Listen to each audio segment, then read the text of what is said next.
Welcome to Bigfoot Society. If you have Bigfoot activity to report from the same areas discussed in this episode, please reach out to me directly after this episode.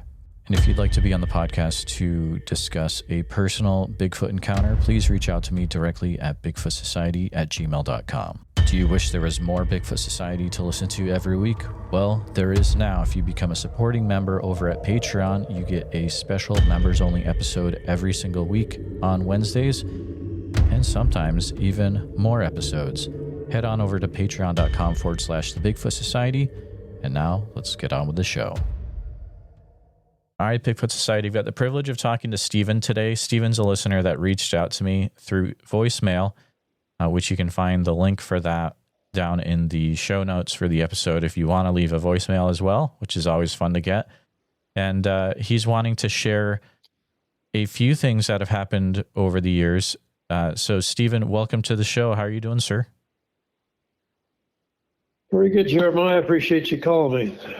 Absolutely. Call me back.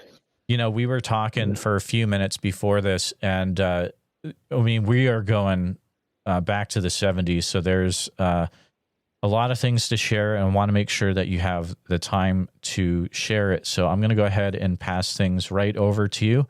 Feel free to take us back when you first started getting into this whole Bigfoot thing to begin with, Steven. Okay, I'm about almost 72 now, and back in 1968, I was 15 years old, and my dad took me and my friend in Woodman Valley, we were at the Colorado Springs area, took us down to the city auditorium, and we watched the Patterson Gimlin film. I don't know what the thing was called then, but everybody refers to it as a Patterson Gimlin film now.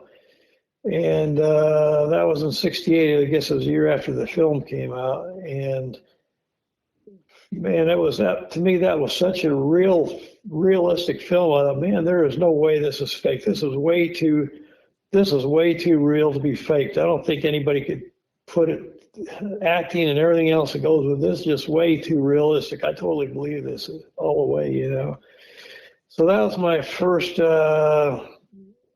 I guess I was hooked from that. I was very into, you know, Bigfoot, and I had no idea I was going to have my own experiences.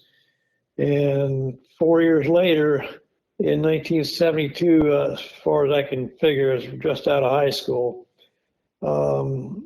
A friend of mine from high school, just a couple of stupid punks, you know, and I had some seeds. Well, let's go find a place to plant some seeds. And by the end of the summer, we wanted to have some free plants, you know.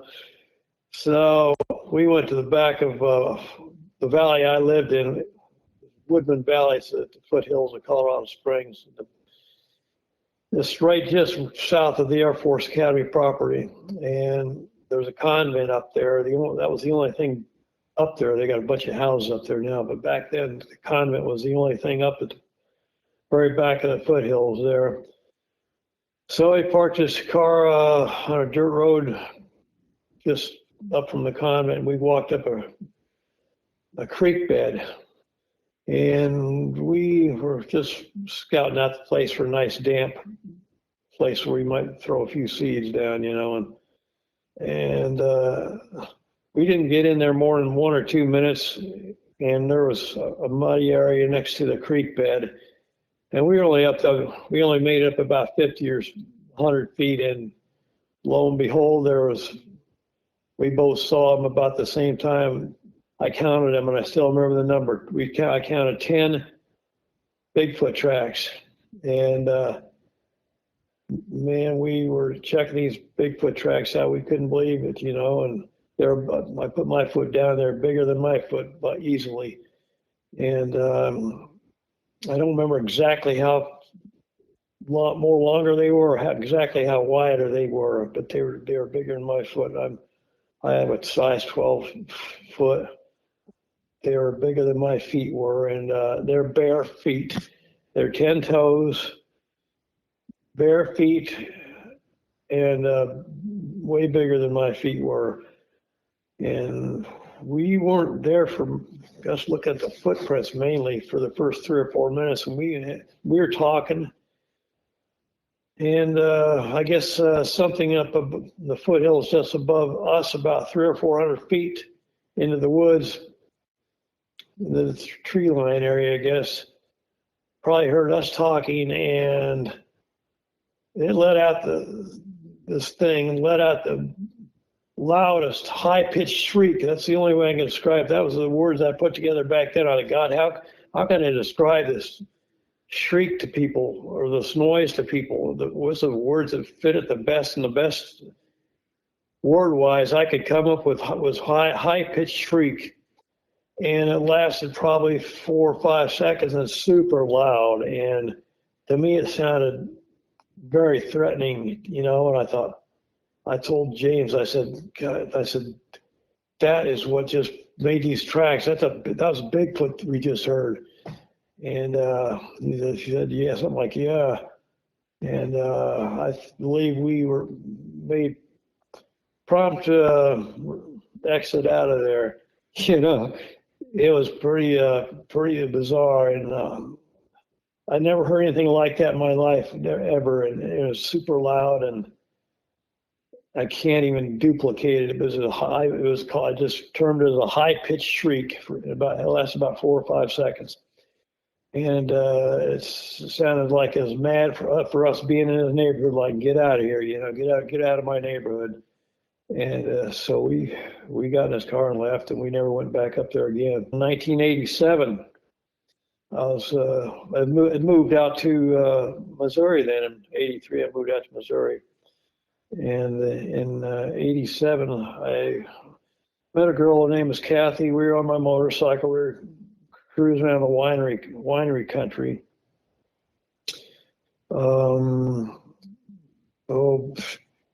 Between Augusta, Missouri, and Defiance, Missouri, there's a bunch of wineries and stuff. And we were about midway through there. And midway through between Augusta and Defiance, the Missouri River gets real close to Highway 94.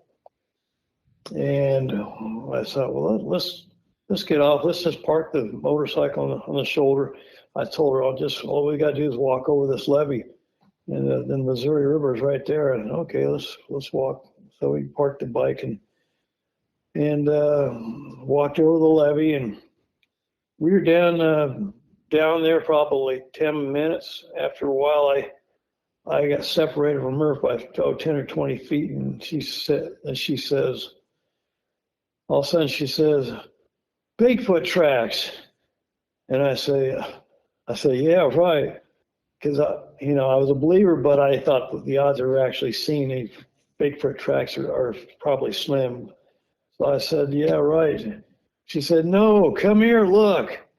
And okay, so I went over there, and sure enough, I saw three Bigfoot tracks, and these weren't like the tracks I saw in Colorado at the base of the mountains. They were 5-toed, and there, these tracks were 4-toed.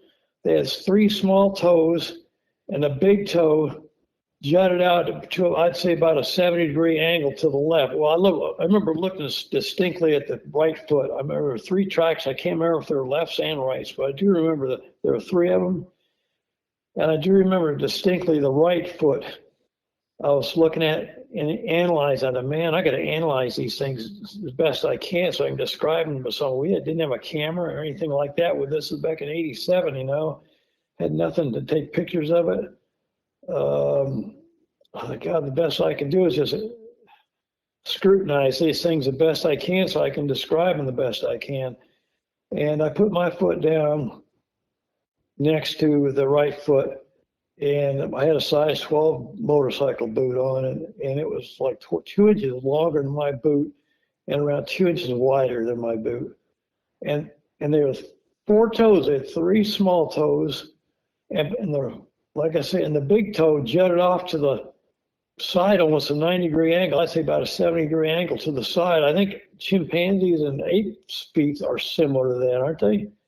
I think they are. Correct. So that was, yeah, it was shaped, I guess, like a chimpanzee or ape foot, because that toe jutted off to the side very distinctly, major angled off to the side. And so, man, we scrutinized these thing and talked. We got to show this to somebody. We can't be the only two people to see this. We'd have to go to somebody's house to make a phone call, or we don't know anybody out here. We'd have to go to borrow somebody's phone. Who would even call? A sheriff, college? Who do we even call? And it's getting starting to get dusk out. I had a half-hour drive to take her back to her house in Lonedale, about 30 miles south. And we're gonna have to go pretty soon. We're probably gonna be the only ones that are gonna see this, and they're right next to the water line. These things will probably be gone by tomorrow. And I live 30 miles from here, and the other direction from her house. And so we just decided, well, I guess we're the only ones that are going to be able to see this, and so we had to leave, and I had to take her home. Oh yeah. Right now, there's a Labadee power plant just upriver about 2 to 3 miles. I'd say about two miles upriver. There's a the town called Labadee, and there's a power plant right there. And just recently, last summer, I heard on I think some Bigfoot channel that some fishermen that were fishing at the Labadee power plant saw Bigfoot. A Bigfoot sighting is reported by a fisherman at the fishing by the Labadee power plant. I thought, man alive, that's only 2 miles upriver from where I saw on the other side of the river, where I saw these Bigfoot tracks back in '87. This was just last year. The fishermen saw some Bigfoot tracks by the Labadee power plant, just like 2 miles upriver, across the river from tracks in '87. So they're still in that area, and they've got a big fact where I saw those 3 tracks. They put a boat ramp in there, and they got a Klondike. They got a big park they made in that same area called the Klondike Park, State Park or something or other. It's a pretty neat park, and I drove through there once or twice on a motorcycle. But yeah, there was nothing there when my girlfriend and I saw these prints. There's just nothing but some farmer's dirt road that went along the river back to his field. I think is the only thing that was there. But they still have some sightings in that same area. There's lots of sightings next to the Missouri River. It's I got some more things to tell you coming up about the Missouri River farther up by where I live. But let's from that point, at that time I was living, let's see, now it's 1990. No, it's not there yet. 1990. Okay, that's before I moved down to Robertsville. 1990, I was still living in St. Charles area, and I started dating a girl named Donna, and we took a ride on the same area, Highway 94, and this is and we went to this Weldon Spring Conservation Area. We took the motorcycle into came in from the top. It's farther down. They got a parking lot that's a kind of a trail up to the top, but I came in from a different area. And it's called Weldon Spring Conservation Area. And anyhow, we came upon a dead deer next to the trail, at the top of the trail. And we shut the bike off and got off and stretched our legs and looked at this deer. and I was looking for a gunshot wound. I don't see any blood anywhere. It must be on the other side. But I think back on it, and I was thinking at that time, well, some hunter must have got it. Well, I'm thinking back, this is in the middle of summer. There wasn't even hunting season then, and I saw no blood on it. And all I could tell you is while we were standing there looking at it, I had got the most feeling of gloom and doom, is what I termed it. I've heard other people talk about a feeling of dread, and those words are perfect. They absolutely felt the way I was feeling, describe the way I was feeling when I was standing there. It was a dark area, kind of a dark shade by all the trees, and I don't think there was a sound in the woods except for some gunshots. You could hear a firing range about a mile or two away. And other than that, there was just not a sound, and I just got a feeling that I'm standing with something very bad around me, and I felt this feeling of danger. There's danger around me, and I didn't say anything to my girlfriend, and I wish I would have, because she probably would have felt the same way. And I think we left in about within the next 5 minutes. I think it was at the end of the day, towards the end of the day. I don't know where we went after that, but we left there, and I don't remember what we did after that. But didn't see anything, but I didn't smell anything, but I had an awful feeling around me that was a very unsettling feeling that came up over me. Standing there looking at that deer. Now I look back on it. Since there was no blood or nothing, I didn't scrutinize the structure well. There wasn't any flies on it. It looked like a fresh kill. There wasn't any flies, didn't smell. It looked like it was freshly killed. I thought, well, maybe now you hear nowadays about, Bigfoot breaking deer's necks. Maybe it was just had his neck broken, and we came upon, soon after it happened, and then Bigfoot went inside the trees 50 feet, and while we were standing there looking at it, maybe that's a big scary feeling I was getting while I was standing there. Now, between 1996 and 2005, I moved down to, in 1986, I moved to the town of Robertsville. I had a lot of weird things happen, but back then I didn't relate them to Bigfoot stuff. Maybe I thought about it a little bit, but I heard all kinds of things at nighttime. I had my window open, just a screen at nighttime. And man, I'd hear all kinds of stuff. Mainly, tree frogs and the katydids and stuff like that. Just a riot of noise. And sometimes I'd hear what people refer to now as a whoop. And I thought, what is that noise? Is that an owl making that noise? I hear it a lot at nighttime, and I can pretty much just imitate it. And it always was in a three. And the people call them whoops now. That's pretty much what it sounded like. It sounded like whoop, whoop, whoop, just like that. Three of them. Every time I do three of them, and it'd be loud. It would be across the street where a pond is, by where the cattle drink out of. And a guy across the street had a bunch of cattle. And there's a fenced-in area, barbed wire fence. And there are ponds. There's another pond. He had two big ponds over there, and the big lake behind me. There was all kinds of water around me, and it's only about 1.5 miles from the Merrimack River, which is, I hear a lot of sightings down there. And in fact, the Robertsville State Park, just 5 miles north of me, off of Highway N and Highway O.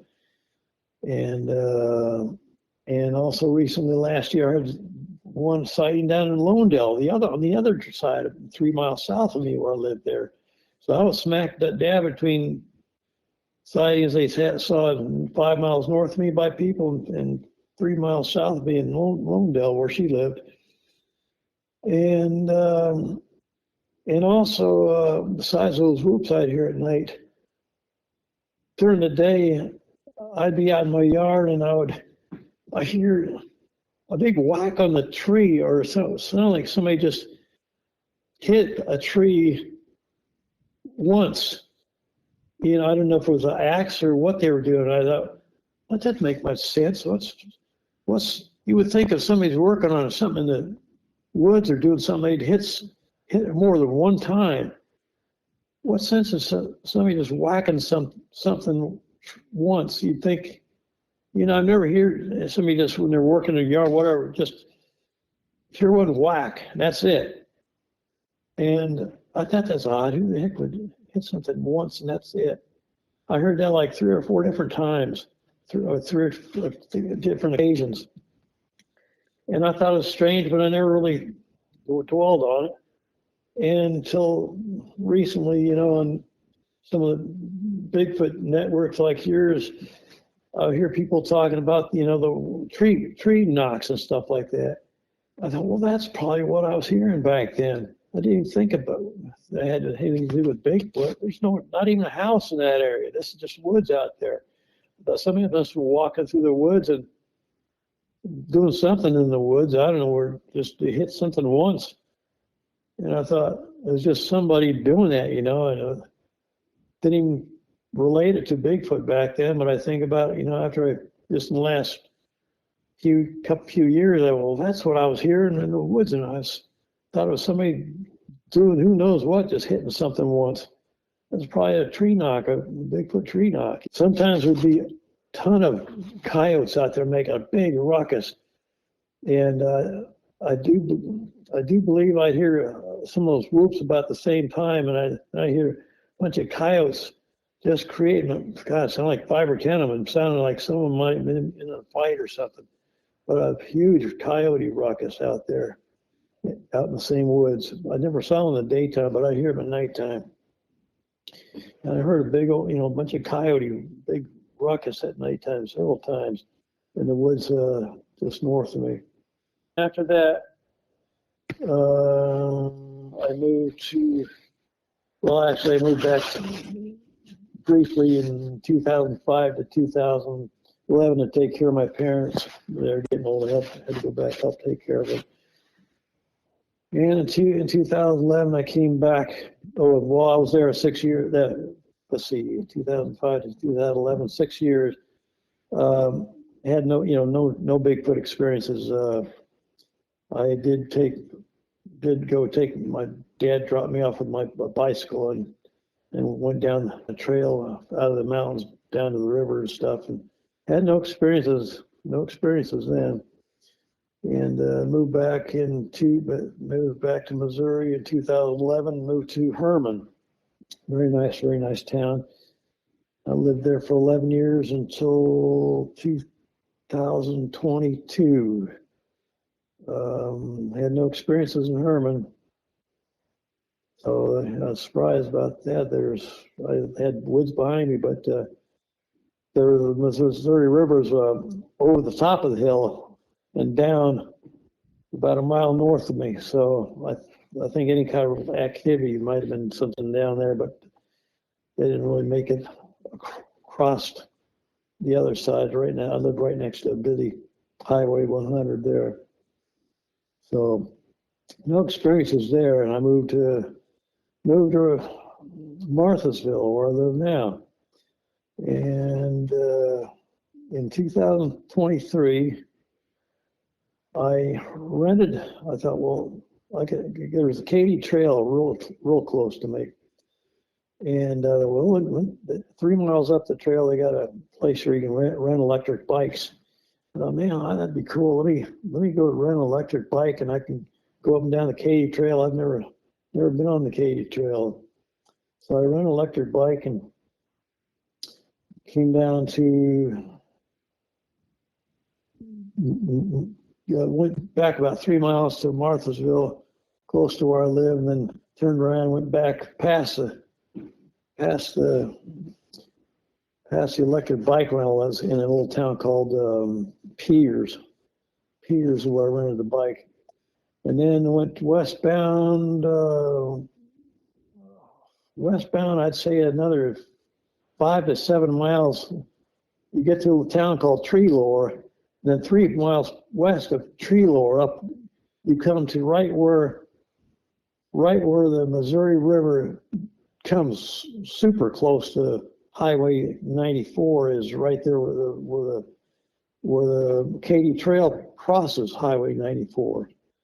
And that's where I thought, well, let me go while I'm here. Let me go cross 150 feet, cross the street and look at the river for 15 minutes. So I went across the river to stand there for 15 minutes, just looking at beautiful river flow. It was a really pretty little spot. They had a broken down boat ramp that's not used anymore. In fact, they got a chain there. I don't know. I've never seen anybody put in there. It's pretty steep and pretty bad boat ramps, and so nobody really puts in there. Maybe occasionally. So I, after about 15 minutes, okay, let's cross the street, get on the Katy Trail, go back down. I got to get this bike back by 2 hours. I got about 20 minutes left, and we can turn around and go back. And so I got back on the Katy Trail, but I just came up 15 minutes earlier. And I was down the Katy Trail about 150 feet to 200 feet. And I came into the most putrid smell. It smelled like something dead, feces, lots of other things thrown in there, maybe some pond water, scum. It was just a rank mixture of smells that I've never smelled before. And man alive, I came through here 15 minutes ago and there was nothing here scent-wise. And now 15 minutes later, it is strong here. I thought I immediately knew what it had to be. I've never smelled anything like that before. And man, there has been a Bigfoot, probably saw me come up the trail on the bike. He's just watching the trail because people ride on it. He's up on the bluffs here looking down. He saw me come and walked to the river, and he's probably just curious, and he came down, got close to the Katy Trail, has been probably watching me the whole time. And now he saw me coming back, and he just went into the woods 20, 30 feet. It's so dense you couldn't hardly see anything if you looked in 20 or 30 feet. And his scent is still strong right here. That's what I was smelling. He probably came down and was watching me for the last 15 minutes, and now I'm coming back into a stink on the way back out. And I knew right away what it was. I knew right away, just instinctively, I knew what it was. That's a stinky Bigfoot that's been watching me the whole time. That just came down. And I thought, you want to stop and turn around and see if you can see him? I thought, no, use your brain, keep on going, or they might find you in pieces, you know. So I just kept on going. And it would have been nice seeing him, but I like to see him from a distance, you know, not close up. I was by myself, you know. I felt like I was in danger if I, you know, try to find him and see him. I thought so I just kept on going. You know, use your brain, keep on going. And never saw one though. Never saw him. But I believe that's what it was. So, returned the bike. I think that's all I can remember for 2023. And then 2024, last summer, I had all kinds of things happen in my yard. I had screams. Screams sounded like a woman being murdered or something. sounded like a woman screaming in the woods to the west of me. And in fact, and one time I heard a sound like something being killed right by my back window. I hear lots of stuff right by my back window. Unfortunately, I don't have any lights on that side. I can't even see if I looked out my window if there's anything. One time I heard it sounded like something being killed, some animal being murdered. It sounded like it was being his last 10 seconds of life. It sounded like he was ripped apart. And lo and behold, there just happened to be a cop sitting watching traffic a tenth of a mile from me. And in 30 seconds, he comes pulling into my driveway and gets out of his car, and he heard the whole thing too. And he pulled his flashlight out, come walking up my driveway, shining all over my yard. And he shined all over my yard and stuff for a few minutes, and 5 minutes after he got there, a second sheriff car pulled in next to his, and he walked down, and they talked to each other for 10 minutes, and nothing, no other noises. They talked for 10 minutes, and finally both of them left at the same time. I went out the next morning to see if I could find any fur or hair or anything, any kind of evidence of a struggle or anything like that. I found nothing. I don't know if it grabbed something and carried it off or what. I don't know what it even had, unless possibly some, I thought it was a Bigfoot that might have carried a deer off or something. I don't know what it was killing. And I've heard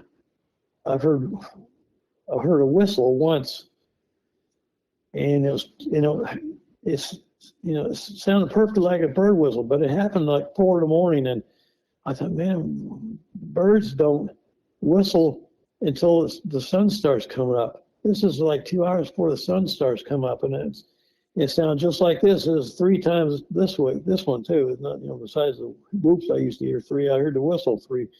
And like, I'll try to whistle now and wet my whistle. Hopefully, usually I can whistle pretty good. Let me see if I can do it. It sounds just like this. I didn't. I'll try again. Just like that. I pictured the sound that you did in my head before you did it, because it's the same exact one we would hear out in Oregon this summer when they were doing mimicry. That's wild, man. Wow, really? Oh yeah, dude. Wow. Yeah, that's what I thought. I thought this is way too early for a bird to be doing this, and it's right by my back window. They did all the stuff on my back window. They knew that was where I slept. They could see the light go on every now and then at nighttime. And the last light they see go out is my bedroom, and it's dark on that side too. And they'd always be by my bedroom. And the last one was really phenomenal. Man alive. I got woke up about 3:30 in the morning, and it happened at 4:30 also. 3:30 in the morning one night, it was so loud as something big went by my back window, wheezing, and I mean wheezing. It sounded horrible, like every time it inhaled. Just like that, just wheezing like that. I could hear it coming in about 30 seconds at a lower pitch, and then it get louder and louder. It got to my bedroom window, and it was loud wheezing, and then it kept walking, and it disappeared after about 30 seconds, as it got 100 feet away from me, and I looked at my clock. It was like 3:30 in the morning, and then I think I was probably still awake from that. At 4:30 in the morning, it came back from the other direction. like that, just wheezing. You could hear it coming, and it got louder and louder, and got right by my back window again, and kept. Then it started getting quieter and quieter and quieter. About 30 seconds later, it disappeared as it walked off, and that was pretty amazing too. Pretty bizarre. I got. Let's see. Let me see. Oh, I can back. I got a couple little notes I put on the back here that I forgot to mention. While I was living back in Colorado Springs in between 2005 2011 to help my parents out, I had another motorcycle there, and I went back to look at the exact area where I saw these footprints. And let's see if I can find this exact same valley and creek bed that I went in. And man, this place is built to hell. Kinds of houses built up there now. It's called a little area called Peregrine, residential area. Big dollar houses up there right at the base of the mountains. And oh man, this is so built up. They got a house sitting right in somebody's back, right in his backyard is where this guy's backyard is where I saw this thing. These 10 footprints. So I drive down. I'm driving down the cul-de-sac, and I'm looking at his house. God is right behind this house, and the guy happened to be out in his front yard. He was looking at me like, he's getting suspicious of me. Like, what are you looking at my house for? This and that. This guy's getting suspicious. I want me to at least explain what I'm doing. And I stopped my bike. I said, I got a story for you. And she says, okay, what do you got? So I shut my bike off and took my helmet off. And I was telling her about my friend and I were back before there was any houses up here and everything. And, the 10 Bigfoot prints I saw, they're right about where your backyard is right now. He was pretty interested to hear that, and I thought, well, he'd probably like to hear that. They used to have 10-foot Bigfoot prints in your backyard at one time back in 1972. He was kind of glad to hear that. So that was, I'd let you know about that. I went back and let the homeowner know what I saw in his backyard before there was ever any houses there. And let's see. Okay, I got one more little thing, and I'm gonna let you decide what you think it is. I don't know what the heck did this in the other side of my yard, where not the dark side, but the other side, where I porch lights on all night on the other side. I was doing yard work,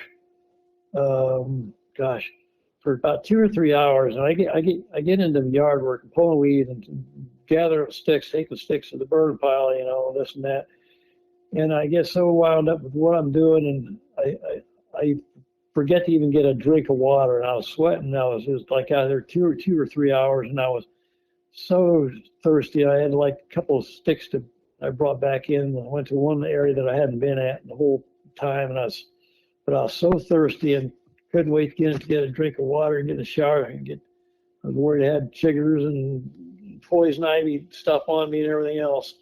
So I wanted to get a couple of drinks of water and a glass of water and then get in the shower. And the last part I saw in my yard, there was approximately, I didn't measure it off, it looked like approximately a 10-foot wide, perfect circle of flattened grass. There wasn't one stick of grass sticking up as flattened in a perfect 10-foot circle that I don't know how that was done. So this must have been done last night. And then, so I thought, well, shoot, I got to get something to drink and I got to get in the shower. So I couldn't, I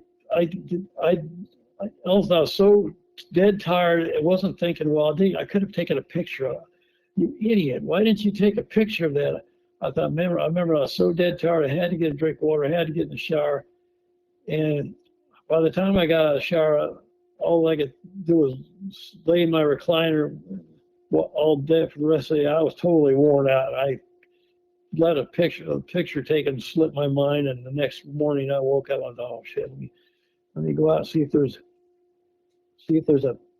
that thing's there. Oh, I got out there. Oh man, 2/3 of the grass is growing up already. Can't hardly tell where hardly doesn't even look like a good circle anymore. Well, it must have been a couple of deer that did that. But how in the heck did they, make a perfect 10-foot wide circle? I mean, it was perfect.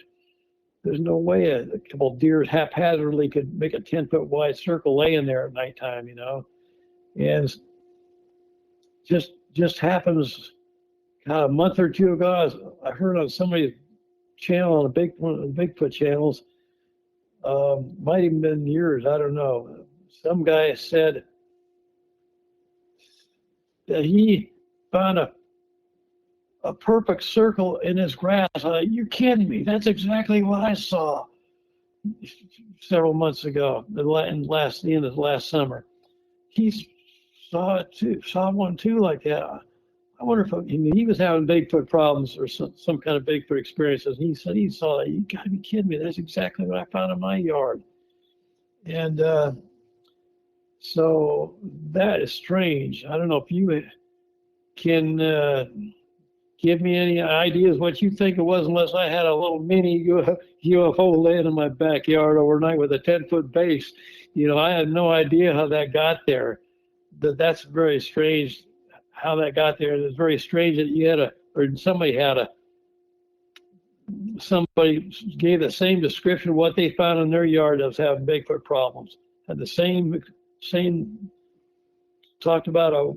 They said. I remember he said, it looked like somebody walked around in circles.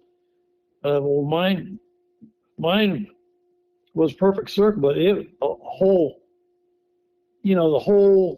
from one side to the other was totally flattened of grass. There wasn't one thing sticking up, and it was a perfect circle, totally flattened. I don't know how in the heck that happened.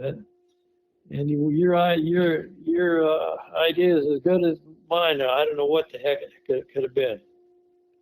So that's about all the stories I've got. I haven't had anything happen to me since last summer. It seems like they migrate, or they go to where there's a bunch of caves farther up the river. Maybe they go up there where it's warmer in the wintertime, and they kind of make their dwelling somewhere else.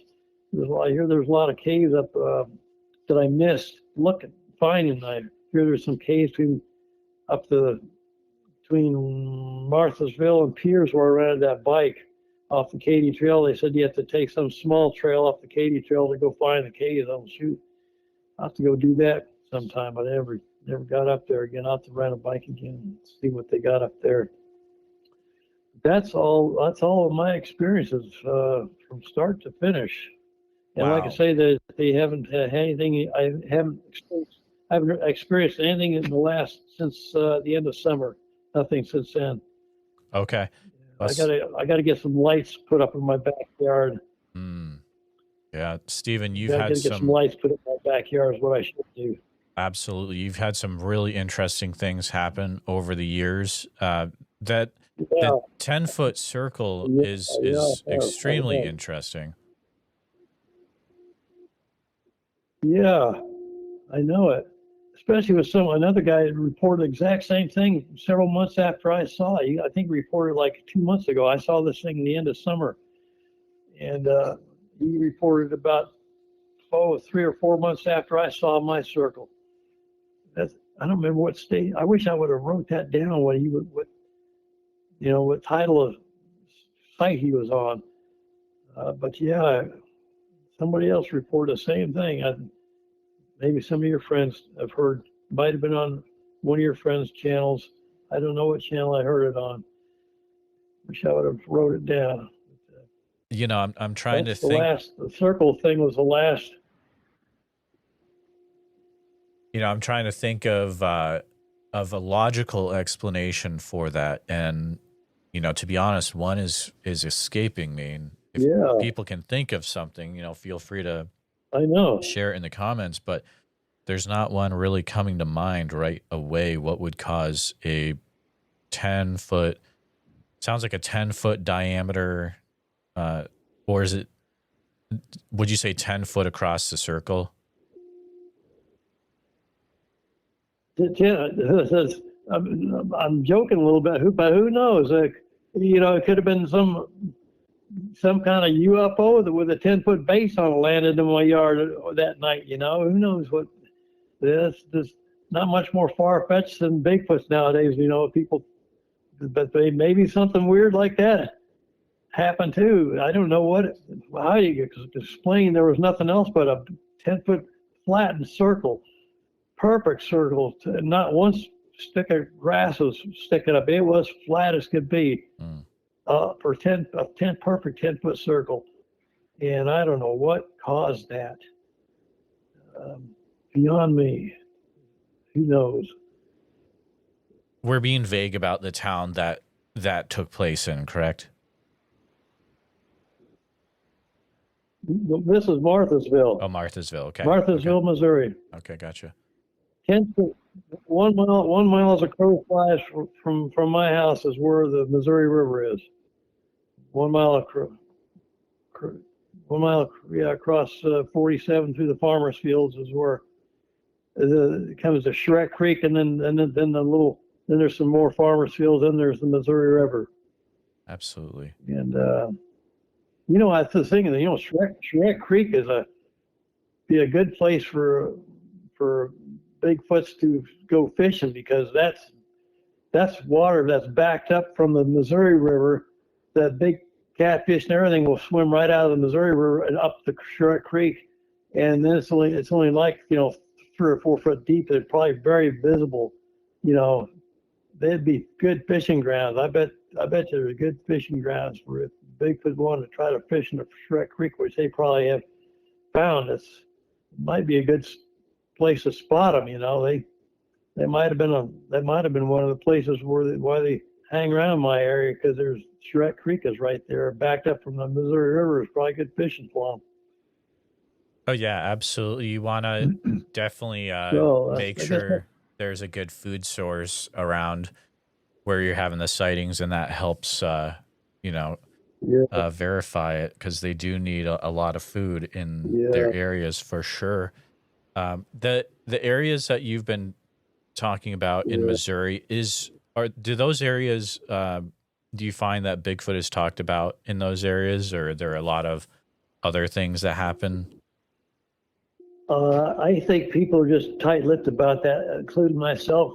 Right. That's why it's nice talking to your program. I feel free to say what, you don't want people thinking that you're a wacko. 1 out of 5 will,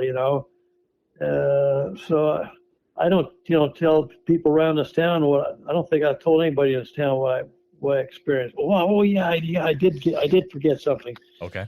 The guy that used to own this house, he had a nice flower garden made, and I've been keeping it up really nicely. And he stops here. He stops back to see his friends and to see his house once a year. And he comes and visits me in the house. He see how his garden's doing and stuff. And he came over with a couple of ladies with him last time, and we're talking on my deck, my porch, and I said, man, I told the past owner I said, you wouldn't believe some of the noises I get at nighttime, and that's all I told him at this point. And the first thing out of his mouth, he says, screams. I said, yes, screams. I've heard a woman screaming 2 or 3 different times, and I've got really good neighbors. I know it wasn't, screaming from one of the houses. I know darn well. It sounded like from the woods.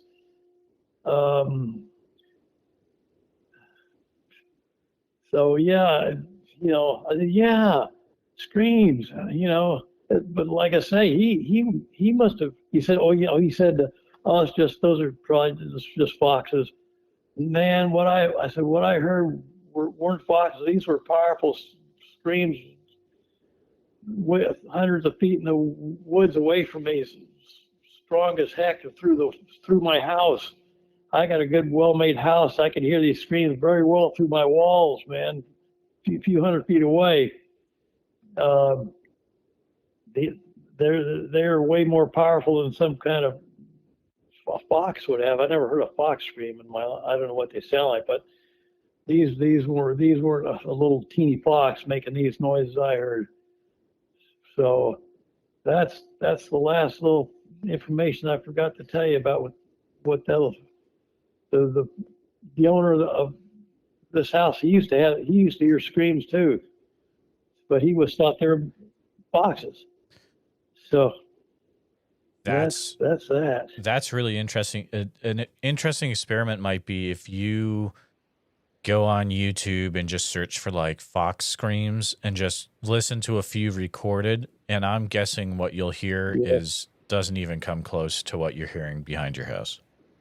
I can't imagine, because I know how big something I heard sounded. And a little 25, 30-pound fox is not going to make these enormous screams several hundred feet up in the woods from me. You know, I've seen them in my backyard. I saw 4 little baby foxes in my backyard.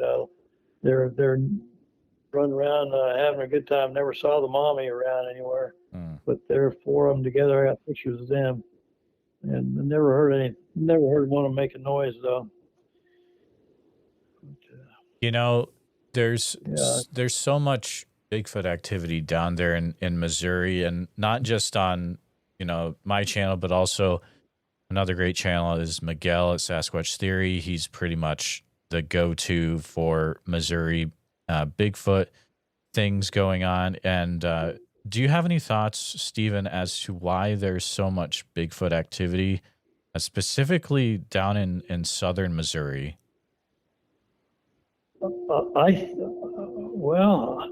There's a lot of water, and they've got to be close to a lot of water. There's, like I say, they got Shrek Creek here. They got the Missouri River a mile from my back door, southbound of me.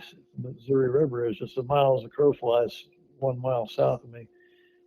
I can see the Shrek Creek trees that line the Shrek Creek. I can see the Missouri River trees that line the Missouri River past those.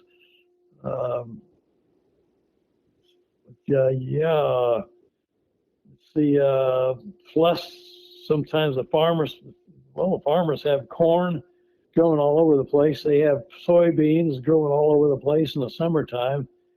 Not to mention the Shrek Creek and the Missouri River. There'd be all kinds of stuff for Bigfoot to eat out here, at least during the summertime. Maybe that's why they move away after the crops are gone, you know, for the winter. Maybe they go somewhere else where they can eat better. Or I don't know where they go, but it seems like they only come around here like in the summertime. I found it interesting that you had some things happen over by Weldon Spring. That is an area that has come up a few times on the show, and I'm sure there's got to be other people out there that have had experiences in that whole conservation area and that haven't spoken up about them yet. But just a really weird area. Yeah. I'm glad you brought that area up.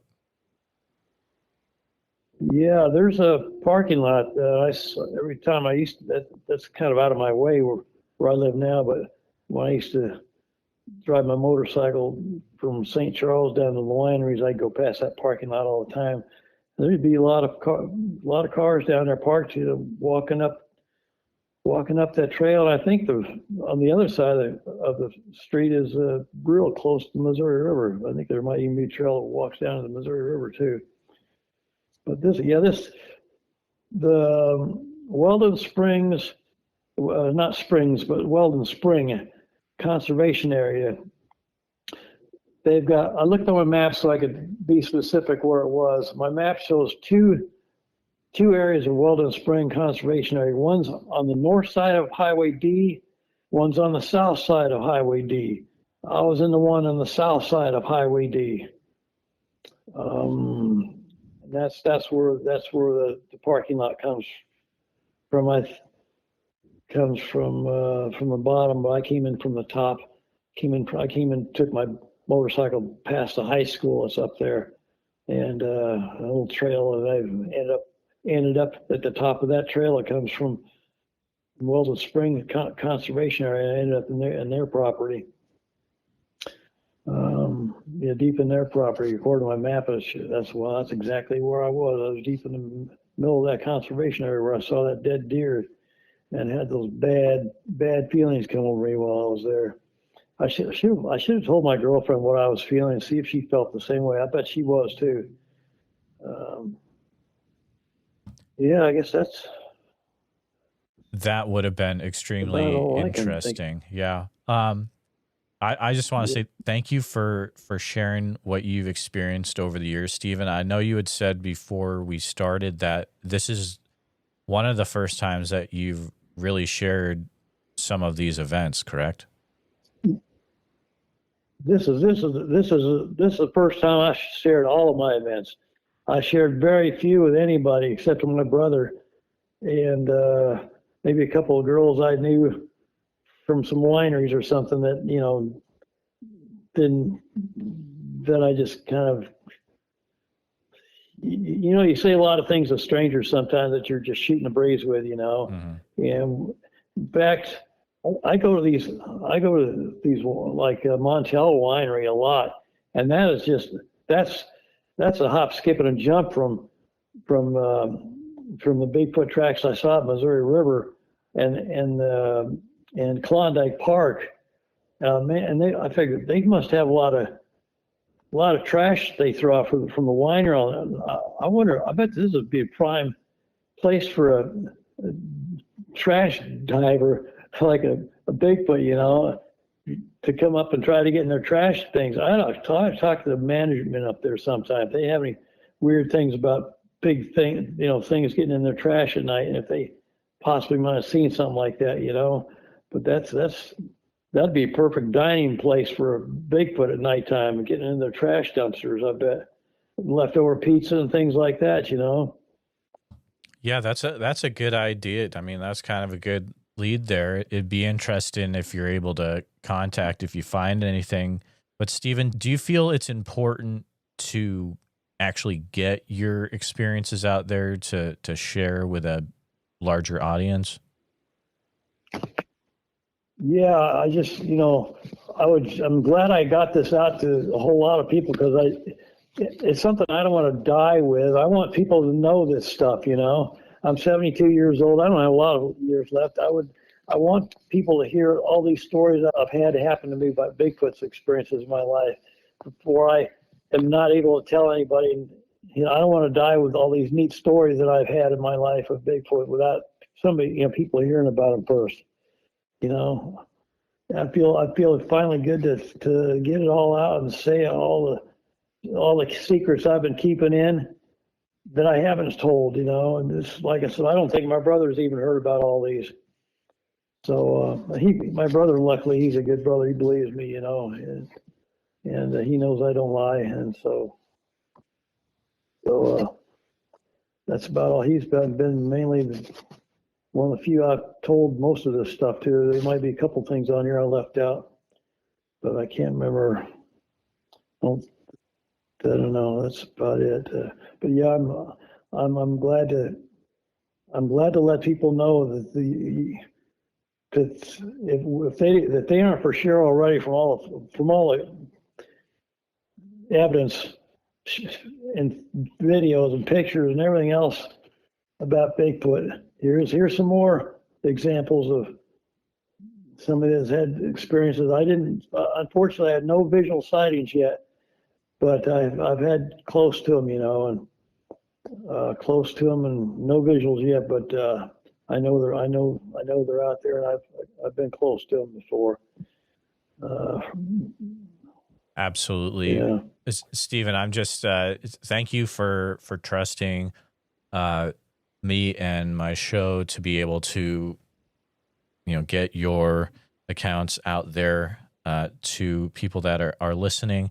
But I just want to say thank you for coming on the show and for just sharing some really fascinating accounts. And definitely, if if you run into anything else, don't be afraid to reach out, and we'll keep an eye on the email for anything coming from you.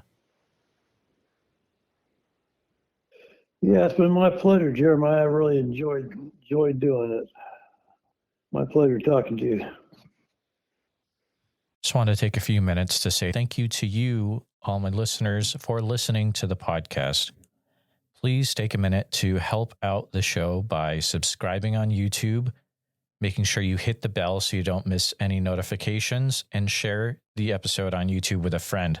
Also, if you're listening to us on a podcast, thank you so much. Make sure that you're subscribed, share the show with a friend.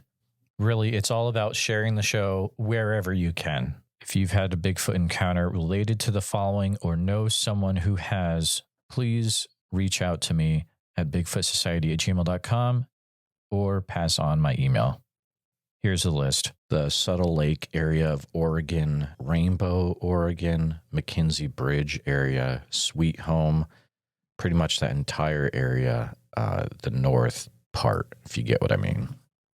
I'll see you back next time, listeners. Sasquatch Summerfest this year, July 11th through the 12th. It's going to be fantastic.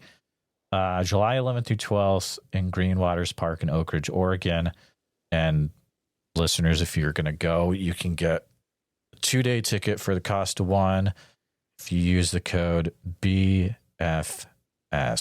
like Bigfoot Society, but BFS, and it'll get you some off your cost. Priscilla was nice enough to provide that for my listeners. So there you go. I look forward to seeing you there. So make sure you head over to www.sasquatchsummerfest.com and pick up your tickets today.